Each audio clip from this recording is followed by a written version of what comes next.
Welcome all, Jawahar. Today we'll discuss about the consumer rights and protection.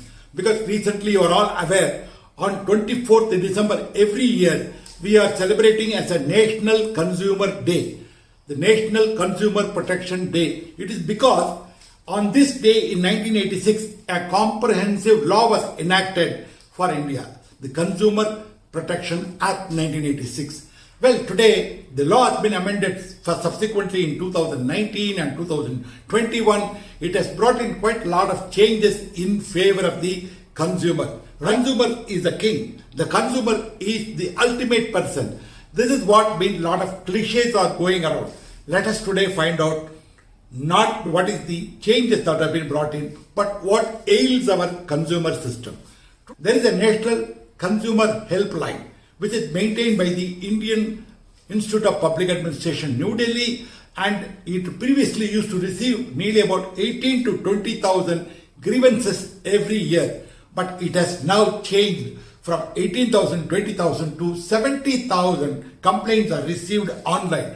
And these complaints are sent to the companies concerned, the establishments concerned. They address the grievances then and there. Where they are not addressed, they are all sent to the Ministry of Home Affairs, who deal with the subject with the company direct, or send it to the police for necessary further follow-up action. This is what is happening with regard to the helpline is concerned. Well, now coming back, a consumer, we always say, no, customer is a god. Customer is the person who runs the business. The business houses, the industrial bodies, they always say, without the consumer, we can't operate. The consumer satisfaction is ultimate. But many times we find that kind of a cliche. Consumer justice is the central theme in many areas, and particularly the e-commerce establishments have come in, where more than 1 crore of the people, they started doing what is known as smartphone shopping, which means that they have started buying online. Particularly the pandemic has opened that, and large number of e-commerce sites have come up where they are selling the consumer product. But are they adhering to the instructions of the consumer rights? Many of them are not, because there are always complaints relating to two things. One is defect in the product or deficiency in service. These are the two items on which a consumer can approach a consumer redressal forum. He can even directly address the company concerned and do it. And online market, what happens is many times the people, they make the payment, but they don't get the product, or the product is defective. When they return it back, they are neither getting their money back nor a new product being sent. This is the major problem. Of course, there are certain companies, there are certain people who involve in kind of a cyber fraud. I am not dealing with that cyber fraud, but there are some grievances, legitimate grievances.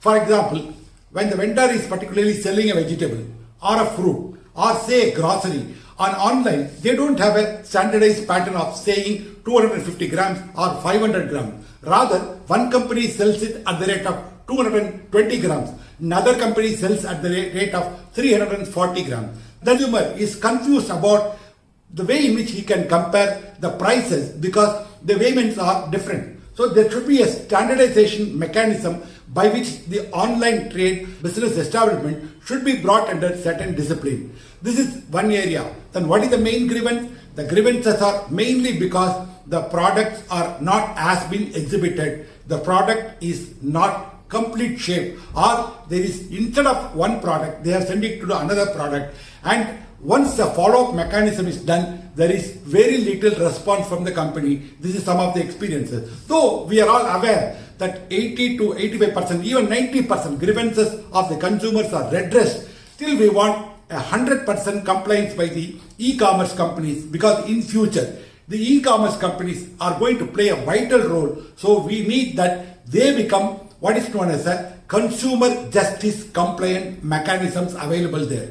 Right from the pricing, right from the quantity, right from the day in which before which the money is returned. If there is a delay, the company should take responsibility and refund the money along with the interest. These are the protection that should be made in the law. Though there are effective protection in the law, many times it becomes very difficult to approach. Well, now there is a breach of your consumer right. Where do you go? You are all aware that we have 3-tier system available. Number one, at the national level, number 2 at the state level, and number 3 at the district level. Though there is a valuation being fixed for the price of the product or the price of the service, then what happens today is that they have given a quite lot of freedom for the consumer, because the Consumer Redressal Forum is a participatory mechanism where the consumer himself appear without the need of a lawyer and argue and get the justice. But many times, many places, it does not take place. It is a long drawn process and we need the support of a lawyer, and this defeats the very purpose of the law. So today what we require is, again, it should become participatory in nature. So the consumers themselves should be able to approve. And number 2, now the amendment has been brought where for up to 5 lakhs of rupees, one can make an online complaint to this Consumer Redressal Forum at the district level or state level. But what happens? You can only send a complaint where the process has to take place. And the process, now the government said, instead of 45 days, within 30 days, the redressal should be taken place. That is, the order should come. The consumer is not able to get redressal within the period prescribed in the law because of long drawn processes. It is the main problem, the main villain in this entire scenario, that adjournment. Adjournment after adjournment, when it is being given, what happens is number of cases are start piling up, and the kind of a compensation they get at the end of such a long drawn battle may be so poor or so less, it may not inspire another consumer to go and approach these forums.